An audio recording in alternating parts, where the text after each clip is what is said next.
ayyaanni Iid al-Fixrii waggaa 1445ffaan guutuu biyyattiitti har'a akka barsiisa amantaa Islaamaa fi sirnoota amantichi heeyyamuun kabajameera. Magaalaa Finfinneettis istaadiyeemii magaalaa Finfinneetti bakka hordoftoonni amantaa Islaamaa lakkoofsaan hedduu ta'anii fi dursitoonni amantichaa argamanitti sirnoota garaagaraatiin ganamarraa jalqabee ayyaaneffatamaa tureera. Iyyaaka na'budu wa iyyaaka nasta'iin. اهدنا الصراط المستقيم صراط الذين أنعمت عليهم. kabaja ayyaana Iid al-Fixrii magaalaa Finfinneetti kabajame irratti pirezidaantiin mana maree waliigalaa dhimma Islaamummaa Itoophiyaa Sheek Hajii Ibrahim Tufaa dabalatee dursitoonni amantichaa sadarkaan jiranii fi qondaaltonni mootummaa gulantaa garaagaraa irra jiran irratti hirmaataniiru.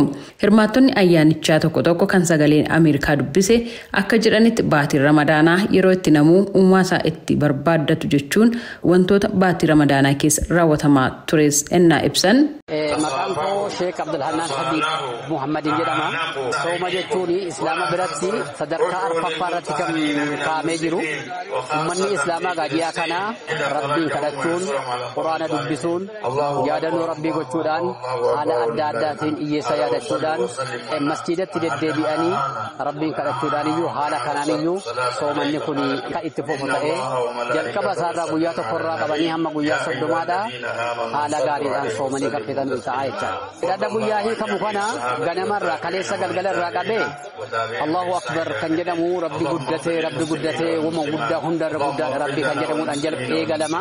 Haala yeroo asii deebi'u kana keessatti immoo akkuma beekamu duudhaan uummata kan keenyaas akkuma inni beeksisu maal godha jennaan wal gaafachuudhaan dadhabaa gaafachuudhaan nama guddaa gaafachuudhaan wal dubbisuudhaan haala kanaan iyyuu galateeffatu. Amantiin Islaamaa nagaa lallabaa kan jedhan ammoo Majlisa Federaalaa keessatti koree olaanaa Hajji Fumraati. Musliima yookiin Islaama jechuun maqaan isaa hiikaan isaa nageenya jechuudha. Salaam jechuudha. Kanarraa ka'uudhaan qoodni nageenyi qabu olaanaadha.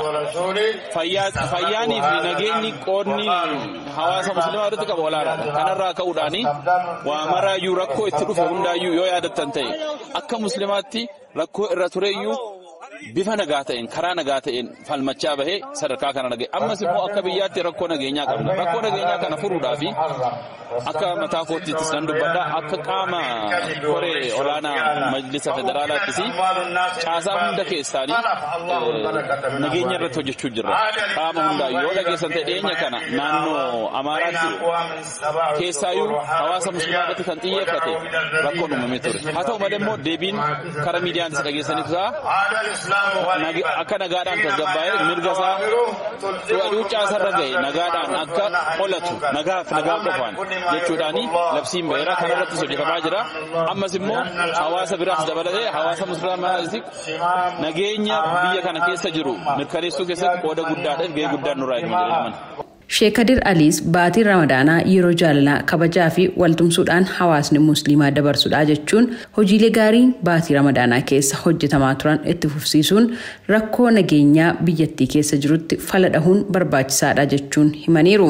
Nageenyi anarraa hin barbaachisa, mucaa kiyyarraa hin barbaachisa, jaartii kiyyarraa hin barbaachisa, maatii kiyya bira ollaa kiyyaa hin barbaachisa. Yoo nagaa qabaanne galla, yoo nagaa qabaanne rafnee hirriba gaarii bulla, yoo nagaa qabaanne ijoolleen teenya baateef facaatee bakka maratti baratteetiniin nagaddeetiniin qottee haamtee baadiyyaa fi magaalatti illee nu galte. Nageenyi barbaachisaadha. Nageenyi kan nama hundaati. Kan mootummaa qofaa miti. Naannootti illee waraanni jiru waan kuni baduu qaba. Maali? Qabsoo nama nu barbaannu qabsoo nagayaa tol bira taa'anii mootummaa fi warri diddaa isaa jirullee waliin mari'atee waliin hiikkatee waliin biyyattii tana bulchu ta'uu barbaachisa. Waa'een nagaa nyaata afaanitti nyaadhu kanatti naa caala jedheen laal maali yoo nagaa argadde waa nyaadha yoo nagaa dhabe sanuu gadi liqimsu tufeetiin jedha jechuudha. Hirmaattonni ayyaanichaa sagalee Ameerikaatiif yaada kennan aadaa waltumsuu baatii Ramadaanaa keessa ture cimee itti fufuun kan qabu kan hin qabne harka qabu qabaa jechuun dhaamaniiru. Sirni soolaataa ayyaana Idaal Fixrii waggaa 1445ffaan guutuu biyyattiitti nagaan kabajamee xumurameera jechuun humni waloo nagaaf tasgabbii biyyattiis beeksisee jira. Gabaasa sagalee Ameerikaatiif Tsahaay Daamxoo Finfinneerraa.